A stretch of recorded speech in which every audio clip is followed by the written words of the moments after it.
right? I look back over my life, everything that I've ever done prepared me for the things I do today. It was all kindergarten, but now it's a little different, man, because folks look for you to you make a mistake. They wait for one of the greatest things I have is after I finish speaking, people are like, James, if you could say ask again.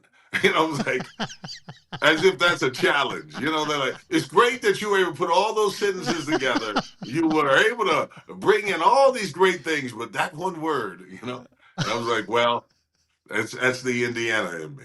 Now, this was a thing too, because I was talking with a comedian the other day, and they were talking about the crafting of a joke, right? And so, Right. whenever someone talked about writing a joke, it eluded me, my mind. I didn't understand it. And then when he started to talk about the composition of a joke, drawing somebody in, and then sometimes there being a surprise or being an irony or being, so he broke down the different types.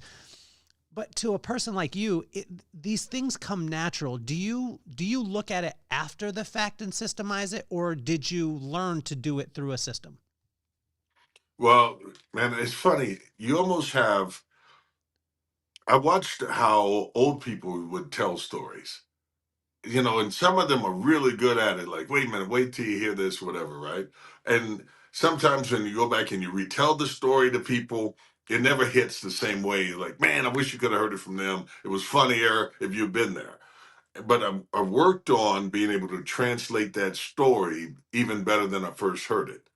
And it's like you and I were at a very sensitive thing, and a young lady chose to share her story about what she had went through and about losing her life or wanting to unalive herself.